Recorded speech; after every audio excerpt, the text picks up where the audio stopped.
আপনি কি এনার সঙ্গে যোগাযোগ করে ডকুমেন্টস নিতে পারবেন এখন?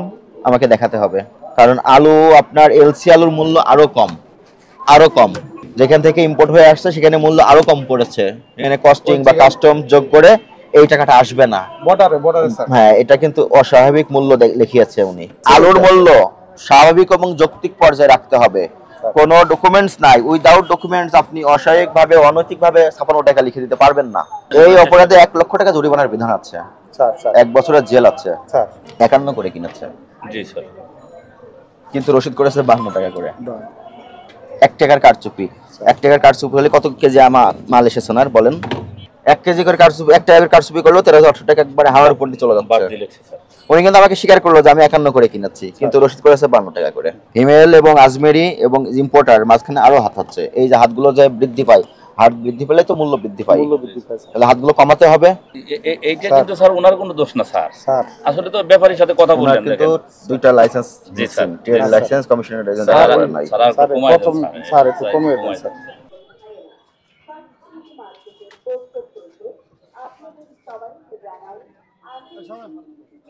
এগুলো এলসি তো সব একই গাড়িতে আসছে। আপনি নিয়েছেন, মিম নিয়েছেন, আর নিয়েছেন ইকবাল বাণিজ্যালয় নিয়েছে। ভালো আছেন? আপনারই আরো? আচ্ছা, আপনি কি মালিক না ম্যানেজার? আমি ম্যানেজার। এটা এলসি আলু স্যার। কত করে বিক্রয় হচ্ছে? এটা 56 টাকা। 56। আপনারা সবাই এক রেটে বিক্রয় করছেন 56 থেকে 57? 57 বেশি না স্যার, 56। একটা 55 আর 56। ইন্ডিয়ান পেঁয়াজ আলু নিয়ে এসেছেন হিমেল ব্যাপারী। হিমেল ব্যাপারী আলু দিয়েছেন, আপনার আড়তে দিয়েছেন, বগদাদি আড়তে দিয়েছেন, মিম বাণিজ্যালয় দিয়েছেন, ইকবালে দিয়েছেন। এই আলুর যে এলসি ইম্পোর্ট হয়ে এসেছে সেই ডকুমেন্টস কি আপনাকে দিয়েছে? ডকুমেন্টস আপনার নাই, উনি দেখাতে পারেন নাই, ওনাকে দেয় নাই। না, আমাদেরকে খালি একটা কাগজ দিয়েছে। দেখি কাগজটা দেখান। আপনারা কারা? একটু সাইড দেন, আমরা কাজ করি। আপনার তো এটা না, আরো তো আপনারই। স্যার আমি ম্যানেজার। আপনি একই কাগজ এইটাই দিছে, কপি করে তিন করে দিছে। দেখ আপনার ট্রেড লাইসেন্স আর কমিশন এজেন্ট লাইসেন্সটা দেখাবেন। ট্রেড লাইসেন্স তো আমার নাই স্যার, ট্রেড লাইসেন্স যে মালিকের আছে, মালিকেরটাই দেখাবেন। এই ঘরের ট্রেড লাইসেন্স হ্যাঁ স্যার। পাটোয়ারি না? পাটোয়ারি স্যার। পাটোয়ারি বাণিজ্যালয়, পাটোয়ারি বাণিজ্যালয়ের নামে ট্রেড লাইসেন্স এবং কমিশন এজেন্সির লাইসেন্স আছে স্যার। এই দুটো আমাকে দেখাতে হবে এখন।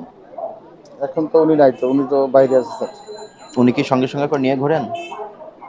না, হয়তো বাসায় আছে। কিন্তু নিয়ম কি, আপনার লাইসেন্স তো সংশ্লিষ্ট ব্যবসা প্রতিষ্ঠানে রাখতে হবে স্যার। যখন কোনো এজেন্সি বা সরকারি সংস্থা আসবে তারা যদি দেখতে চায় তাদেরকে দেখাতে হবে। এটা বাড়িতে রাখা কি ঠিক? এটা আজকে যোগাযোগ করে, যদি না থাকে সেটা বলেন, লাইসেন্স যদি না থাকে সেটা বলেন, তাহলে দেখান আমাকে। এখন আমাদের কাছে নাই স্যার, এই মুহূর্তে নাই। এটা একই কাগজ 3 জনের দিছে স্যার, একই কাগজ ফটোকপি করে। এটা আবার দেখা যাচ্ছে যে আজমিরিটেড আছে, এই আজমিরিটেড আছে একই। এটা তো পুরো মুছে গেছে। Phone number 1। আপনি কি এনার সঙ্গে যোগাযোগ করে ডকুমেন্টস নিতে পারবেন এখন? আমাকে দেখাতে হবে, কারণ আলু আপনার এলসি আলুর মূল্য আরো কম। যেখান থেকে ইম্পোর্ট হয়ে আসছে সেখানে মূল্য আরো কম পড়েছে। এখানে কস্টিং বা কাস্টম যোগ করে এই টাকাটা আসবে না। বর্ডারে স্যার, হ্যাঁ, এটা কিন্তু অস্বাভাবিক মূল্য লিখিয়েছে উনি। আপনাদের এখানে লিখে দিয়েছে এবং আপনারা 52 টাকায় উনি কিনেছেন, সেই প্রেক্ষিতে আপনারা 56 করে বিক্রি করছেন, 4 টাকা করে বেশি করছেন। এটা কি হিমেলের নাম্বার? এই নাম্বারটা কার? হিমেলের নাম্বার স্যার। একটু এই নাম্বারটা একটু যোগাযোগ করলে না, খুবই সহজ বিষয়। এই বাজারে আজকে আমাদের এলসি আলু আসলো, সেই আলুর কোনো ডকুমেন্টস কোনো আড়তে নাই। তাহলে আপনারা কিভাবে মূল্য নির্ধারণ করলেন 56 টাকা? কথা যুক্তি আপনার। এলসি আলুর মূল্য তো আরো কম হবে, আপনারা 56 টাকা নির্ধারণ করলেন। এখানে স্যার কি না কম থাকে? এলসি আলু ডকুমেন্টসটা তো দিবে আপনাদেরকে। যেমন আপনারা যারা আড়তদারের ব্যবসা করেন আপনাদের কিন্তু ওই এলসি পেঁয়াজের ডকুমেন্টস দেয় স্যার। কাস্টমস একটা কাগজ আছে স্যার, কমার্শিয়াল ইনভয়েস আছে। সেটা দেখান আমাকে, গাড়ির সাথে আসে যেটা, সেটা দেখান। আপনাদের আলু কয়টার সময় নামছে? রাত্রে 1টার সময়? একটা দুইটা এরকম স্যার, নামে 3টা এরকম 1টার সময় নামছে স্যার। এলসি আলুটা একটা আপনি ফর্মুলা দিয়ে যান, এলসি আলুটা ঢুকলে কিন্তু স্যার বাজার স্বাভাবিক হবে, আমদানি করুক, এতে কিন্তু আমাদের বাজারটা কম। এটা তো আপনারা জানেন, আপনারা যারা ব্যবসা করেন স্যার। এটা আপনি একটা ফর্মুলা দেন স্যার যে এইভাবে আমদানি করেন, তাহলে আমরা আমদানিটা করলে আলুর বাজারটা স্যার আরো কমে যাবে। আমদানি তো হচ্ছে, আমদানি যেহেতু শুরু হয়েছে, এটা চলমান প্রক্রিয়া। কিন্তু আমদানি করা আলুরও তো মূল্য আপনারা বাড়িয়ে দিচ্ছেন স্যার। হ্যাঁ স্যার, ওই যে যেটা বললেন, এখন এই কিনার রসিদটার প্রয়োজন এই হিমেল এটা তো আজমেরি নতুন থেকে না, কিনলো। এটা এর আগে আপনারা যারা পেঁয়াজ নিয়ে আসেন জি স্যার। বা অন্য ব্যবসা করেন সেই ডকুমেন্টসটা আপনারা দেখেছেন তো? জি স্যার। যখন আপনাদের আলুতে আসে সেই ডকুমেন্টসটা সহ আসে, জি তাহলে এটার ক্ষেত্রে কেন আসলো না? তাহলে কি এই আলু আপনার কালোবাজারি করে ক্রয় করা হয়েছে? এটা তো চালান আসছে না, এটা চালান চালান আছে, আছে চালান তো। আছে ভাই, আমি বলছি স্যার, যেহেতু এই আলুটা আর আসে না, এই প্রথম আসছে স্যার, একটা আপনি একটা ইয়া করে দেন দিক স্যার, নির্দেশনা দেন এবারের স্যার, মতো হয়তো মাপ কমার দৃষ্টিতে দেখেন, পরবর্তীতে এই আলুটা আসলে আমরা কিভাবে প্রসেসিং করতে পারি, কিভাবে আলুটা ওর কাছে সংগ্রহ করতে এই পারি। আলুটা যেখান থেকে ইম্পোর্ট হয়েছে জি, সেখানে স্যার। একটা ডকুমেন্টস আছে। জি স্যার, বলেন। ইন্ডিয়া থেকে আনার সময় কত করে মূল্য পড়েছে সেই মূল্য সংবলিত ডকুমেন্টস আছে। ওনার কাছ থেকে আর একজন ব্যাপারী কিনেছেন, উনি ওনাকে রসিদ দিবেন। এই সমস্ত ডকুমেন্টস আপনার এখানে থাকতে হবে। ভালো করে শুনে রাখেন, লিখে রাখেন। বুঝছেন? এবং ওনারা যে কিনছে ওটা, এবং আবার ব্যাপারী যে কিনছে আলুর ওটা। মূল্য স্বাভাবিক এবং যৌক্তিক পর্যায়ে রাখতে হবে। কোনো ডকুমেন্টস নাই, উইদাউট ডকুমেন্টস আপনি অস্বাভাবিকভাবে অনৈতিকভাবে 56 টাকা লিখে দিতে পারবেন না। উনি এখানে 52 কথা টাকা clear? লিখেছিল, তাতে হবে না। আপনি 56 ওই লিখে যে হবে না। 52 কিনছে ওই হিসাবে ও, আপনি 52 কিনলেও উনি আমাদের যে বান্না করে টাকা কিনেছেন রসিদ তার তো দেখাতে কোনো সঠিক তথ্য নাই। বুঝছি উনি স্যার, জাস্ট ওই একটা রসিদ তৈরি করে ফটোকপি করে 4টা আড়তে দিয়ে দিয়েছে। জি, স্যার। এই 4 জনের ধরে একটা আপনারা গ্রুপ হয়েছেন, হয়ে এই মূল্য নির্ধারণ করে বিক্রি শুরু করে আমরা ওই দিয়েছেন। 4 করে লামাইছি, এই 4 করে এটা দিয়েছি। স্যার, এবারের মতো ক্ষমার দৃষ্টিতে দেখেন এবং আমাদেরকে স্যার বলে যেটা দেন বলছে, যেভাবে সংগ্রহ করা স্যার যায় যেটা সেভাবে বলছে, সংগ্রহ করি। ভারতের থেকে আলুটা আমদানি হলে স্যার বাজার কমে আসবে, আমরা এলসি আলুটা আমদানি এই করতে অপরাধে 1 লক্ষ টাকা জরিমানার বিধান আছে, স্যার স্যার 1 বছরের জেল আছে। স্যার স্যার, এবারের মতো ক্ষমার দৃষ্টিতে দেখেন স্যার, স্যার, এখন যেভাবে যেভাবে বললেন বললেন, স্যার, ওইভাবে সেভাবে যদি না আমরা করে করবো। না আনতে নাহলে পারেন, আমরা নামাবো আগামীতে না। আপনি যেটা সেটা বলেন। এটা নাইলে মাল নামাবো না যদি স্যার যেভাবে আপনাকে 56 টাকা মূল্য কে দিয়েছে? ইমাল সাহেব দিয়েছেন। হ্যাঁ হ্যাঁ স্যার, উনি কিভাবে 56 টাকা দিল? উনি এটার উপর ভিত্তি করে বলে ভিত্তি করে দিয়েছে। তাহলে ওনার যে ভিত্তি মূল্য সেটা প্রমাণ কোথায়? স্যার যেটা বলছে যে ভারত থেকে আলু আসলে ওটার একটা অবশ্যই document এটা তো আছে। আপনাদের কাছে থাকে আবার সবসময়, যেখান কিন্তু থেকে আজকে কেন কিনলে- নাই? আলুর বিষয়টা কেন নাই? আমি তো পেঁয়াজের গুলো দেখেছি, অনেক জি দোকানদার স্যার, আমাকে আছে আছে, দেখিয়েছে। পেঁয়াজের স্যার আছে স্যার। প্রগতি বাণিজ্য ব্যবসাকারী ওনার কাছে তো আছে এগুলো। জি স্যার। স্যার ওই স্যার, আজ যেহেতু আলুটা যেটা- নতুন ঢুকছে স্যার, যেটা আজকের মতো main ক্ষমার করে- দৃষ্টিতে দেখেন এবং বলে দিয়ে যান ইমাল ওইভাবে সাহেব একটা সংগ্রহ ফোন করা। দেন, আমি একটু কথা বলি। হ্যাঁ, ইমানের ফোন দেন। হ্যালো, আসসালামু আলাইকুম। যে আমি জাতীয় ভোক্তা অধিকার অধিদপ্তর থেকে বলছি, সহকারী পরিচালক। আপনি এখানে মিরপুর 1 নম্বর শাহস্মৃতি আড়ত 4টি আড়তে এলসি আলু সরবরাহ করেছেন। আজকে ঢুকেছে পাটোয়ারি বাণিজ্যালয়, মিম বাণিজ্যালয়, বগদাদিয়া বাণিজ্যালয় আর ইকবাল বাণিজ্যালয়। এই 4 জায়গায় আপনার আলুটা আনলোড হয়েছে। আপনি কি নিজে আলু ইম্পোর্ট করেছেন না ইম্পোর্টারের কাছ থেকে আপনি ক্রয় করেছেন? আপনি আজমেরির কাছ থেকে কিনেছেন। আজমেরি কি একটা আড়ত? উনি কি ইম্পোর্টার?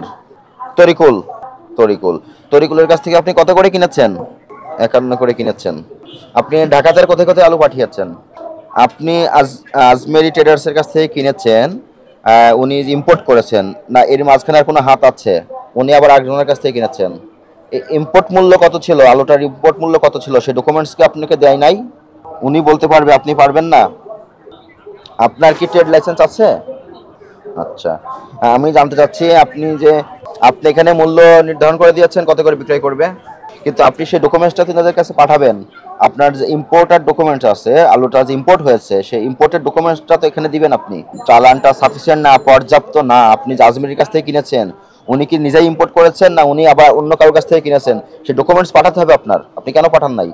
আপনার এই অপরাধকে তো ইনারা সহযোগিতা করছেন, জেনে বা না জেনে। তো এখন তো এখানে আর্থিক জরিমানা হবে। তা আমরাই সব জায়গায় কথা বলবো, আপনার কি দায়িত্ব? আপনি তো একজন ব্যবসায়ী, আপনি কেন ডকুমেন্টস নেন নাই? 51 করে কিনেছেন, জি স্যার। কিন্তু রসিদ করেছে 52 টাকা করে। 1 টাকার কারচুপি। 1 টাকার কারচুপি হলে কত কেজি মাল এসেছে না বলেন? কয় কেজি করে? 60 কেজি। না আপনাদের দোকানে দিয়েছে 8000 কেজি, মিমে দিয়েছে 8000 কেজি। আপনাদের কত আমার কেজি? দুনো করে 2 ঘর মিলে 8000 কেজি। আপনার এখানে কত কেজি আছে? আপনার এখানে কত কেজি, কত বস্তা? কত বস্তা? 100 বস্তা 100 বস্তা, 5800 কেজি হবে তাহলে। 5800 কেজি। 58 কেজি করে না? না না 49 KG 49 KG sir. Sir 49 4900 KG sir. 13800 টাকা। 1 কেজি করে কারচুপি, 1 টাকা কারচুপি করলো 13800 টাকা একবারে হাওয়ার উপর দিয়ে চলে বাদ যাচ্ছে। দিলে স্যার। উনি কিন্তু আমাকে স্বীকার করলো যে আমি 51 করে কিনেছি, কিন্তু রসিদ করেছে 52 টাকা করে। এটা উনি কমার্শিয়াল ইনভয়েসটা দেখলে আরো কমবে। ওই যে যেটা ওই ইয়ে মানে আজমেরি যে যার থেকে আমদানি আজমেরি জাত থেকে কিনছে। এবং মাঝখানে আরো হাত আছে। হিমেল এবং আজমেরি এবং ইম্পোর্টার মাঝখানে আরো হাত আছে, এই যে হাতগুলো যে বৃদ্ধি পায়, হাত বৃদ্ধি পেলে তো মূল্য বৃদ্ধি পায়, মূল্য বৃদ্ধি পায়। তাহলে হাতগুলো কমাতে হবে। এখানে যেমন 1 টাকা বৃদ্ধি পাইছে স্যার, ওই হাতের ওইখানে যদি 1 টাকা বৃদ্ধি পায় এমনি তো 2-3 টাকা বাড়ে। এখানে তো 1 টাকা বৃদ্ধি পায়নি, ওনার বক্তব্য অনুযায়ী এখানে 6 টাকা 5 টাকা বৃদ্ধি পেয়েছে, 56 করে বিক্রি করছে উনি। এখানে 1 টাকা করে বেশি দেখিয়েছেন উনি, 52 করে দেখিয়েছেন, 4 টাকা প্রফিট করতেছেন। আর 1 টাকা যেটা গোপন করে রেখেছেন, তথ্য হাইড করে রেখেছেন, সেই 1 টাকা 5 টাকা। না স্যার, খরচ আছে, ঘাটতি আছে, খরচ আছে স্যার। ঘাটতি তো হবে, আর খরচ আছে স্যার, ওনার জন্য স্যার কৃষক থেকে শুরু করে প্রতি পর্যায়ে তো ঘাটতি থাকবে স্যার। এর আবার ট্রাক ভাড়া আছে। আবার ট্রাক ভাড়াটা অ্যাড হয়, আমাদের এখানে কমিশন আছে স্যার 80 পয়সা কেজি। তাহলে কি দাঁড়ালো, এটা ট্র্যাক ভাড়া সহ, তার মানে এটা পরিপূর্ণ রসিদ না, যে ট্রাক ভাড়া স্যার এখানে দেয় না, ট্রাক ভাড়া এটা রসিদ না। ট্রাক ভাড়া স্যার, কিন্তু আমরা তো সেগুলি রসিদ রাখতে হবে, পাকা রসিদ রাখতে হবে। ট্রাক ভাড়া তো এমনি ট্রাক ভাড়া খরচ সহ 5 টাকা পড়ে। মালটা দিছে, ওই চালানটা কি দিছে ট্রাকের, হ্যাঁ? এই ট্রাকটা এত ভাড়া না, ওদের কাছে আছে, আছে। আছে আছে, ওদের কাছে নাই। আছে। এটা তো আপনি এরপর থেকে আপনাদের যেটা করণীয়, স্যার। আপনার কিন্তু এই মুহূর্তে ট্রেড লাইসেন্সও পাইলাম না এখানে, স্যার, তেল লাইসেন্স কমিশন এজেন্টের লাইসেন্সও আপনি দেখাতে ব্যর্থ হচ্ছেন, তাহলে আপনি কিসের ভিত্তিতে কমিশন নিচ্ছেন, পার্সেন্টেজ, সেই সঠিক অনুমোদন নাই আপনার। স্যার, আবার আপনি যা আলুটা নিয়ে এসেছেন সেই সংশ্লিষ্ট পরিপূর্ণ তথ্য Documents, দেখাতে ব্যর্থ হয়েছেন, এগুলো অপরাধ হয়েছে, অপরাধ আপনি স্বীকার করেন? স্যার স্বীকার করি স্যার। এই অপরাধের সতর্কতামূলকভাবে আপনাকে 30,000 টাকা আর্থিক জরিমানা করা হলো, এবং আগামীকাল থেকে আপনি ডকুমেন্টসগুলো রাখার চেষ্টা করবেন, রাখবেন, নিশ্চিত করবেন, এবং আলুর মূল্য যৌক্তিক পর্যায়ে নিয়ে আসতে হবে, ঠিক আছে? স্যার, স্যার এইটা কিন্তু স্যার ওনার কোনো দোষ না স্যার, স্যার আসলে তো ব্যাপারীর সাথে কথা ওনার বললেন কিন্তু দেখেন। 2টা লাইসেন্স জি দিচ্ছেন, স্যার, ট্রেড স্যার। লাইসেন্স, কমিশনের এজেন্ট স্যার নাই। স্যার আর একটু স্যার, কমায় দেন প্রথম স্যার একটু কমিয়ে দেন স্যার। দাঁড়ান, স্যার একটু কমায় দেন, আর্থিক জরিমানাটা স্যার একটু কমায় দেন, এটা কমায় দেন স্যার, আর এখন থেকে এরকম ভুল হবে না স্যার। আমাকে একটা ডকুমেন্টস দেখাতে বলেন, কমাই দিব। স্যার এখন তো সবার নাই। দোকানে, সবার আড়তে স্যার। ডকুমেন্টস আছে, আপনার কেন নাই? আপনি কোথা থেকে ভাড়া নিয়েছেন এই ঘর? ফুটপাতের উপরে। ওটা এই শাসিতি মার্কেট। স্যার, এটা কি আপনি কোনো ব্যক্তি আর মালিকানা বলছি- দিন? স্যার, না, রাস্তার পরে না দোকান, আপনার তো ভাড়াও লাগে না তাহলে। স্যার আপনার দোকান নাম্বার কত? রশিদ বই দেখি, দোকান নাম্বার কত? দোকান নাম্বার নাই। এটা কি কারোর কাছ থেকে ভাড়া নিয়েছেন এই ঘর? এটা স্যার ওই মার্কেটে, এই মার্কেটে এতটুকু মানে ভাড়া দেন কাকে আপনারা? স্যার, এতটুকু মার্কেটে এইটুকু স্যার। কাকে ভাড়া দেন? স্যার এটা এটা একসময় কিনছি স্যার। পজিশন কিনছেন? স্যার, এটা কিভাবে বিক্রি হয়? এটা সিটি কর্পোরেশনের জায়গা, স্যার সিটি কর্পোরেশন তো কোনো জায়গা বিক্রি করবে না। না স্যার, ওইটাই এটা মার্কেটে, এটি সব সিটি কর্পোরেশন। না, তথ্য গড়মিল পাওয়া যাচ্ছে। আপনি যে ভাড়া কত করে দেন এই ঘরের ভাড়া, রসিদ আর দেখাতে পারবেন? দেখাতে পারবেন না। আলু, আলু বিক্রি করেছেন? স্যার আলু আলু 57 কত দেওয়া আছে বোর্ডে? 56। এটা পেঁয়াজ তো 57 করে না। না না, এই স্যার এটা পেঁয়াজ 101 আলু হইছে 100 বস্তা, আর এই হলো 101 বস্তা পেঁয়াজ। 101 বস্তা পেঁয়াজ 57 করে বিক্রি করছেন 57 পেঁয়াজ? KG 57 KG. দর কত? দর এখন লেখেন 85 আছে। 85 করে এলসি। এটা আলু স্যার, এলসি পেঁয়াজের দাম কমে গেছে। এটা আলু স্যার। আপনারা বিক্রি করেন যাদের কাছে, বিভিন্ন বাজারের খুচরা ব্যবসায়ী যারা, ওরা এখানে এসে কিনে নিয়ে যায়। স্যার। সবাইকে রসিদ দিবেন, মূল্য উল্লেখ করে, তার ঠিকানা উল্লেখ করে, না, মোবাইল স্যার, নাম্বার সবাই রেখে রসিদ নিয়ে যায়। রসিদ দিবেন। পলাশ কো আসো। এরপর থেকে আপনাদের অনুরোধ, ইম্পোর্টেড মাল যেগুলো আছে স্যার। কমার্শিয়াল ইনভয়েসটা রাখতে হবে। উনি ওটা দিবে, উনি সাধারণত দেয়, কিন্তু আপনারা কেন নেন নাই আমি বুঝতেছি না। স্যার, ব্যবসা একবারে করলে কপি দিতে করে হবে, দিতে হবে না। একবারে দিলে এরপর আবার থেকে কপি যত করে আলু আসবে সমস্ত আলুর ডকুমেন্টস রাখবেন। কপি আলু করে। আরো ইম্পোর্ট হবে, হ্যাঁ, স্যার। শুরু হয়েছে, আরো বিপুল পরিমাণে আলু আসবে, তাহলে আলুর আলুর দাম মূল্য কমে যাবে। অনেকটা কমে যাবে। আমাদের একটা সহজ পদ্ধতি দিয়ে যান, তাহলে আমরা আলুগুলো আমদানি করলে দেশি আলুর দামটা অনেক কমে যাবে স্যার। সব খবর, সব দিকের খবর দেখতে নিউজ ইনসাইডের সাথেই থাকুন, সাবস্ক্রাইব করুন।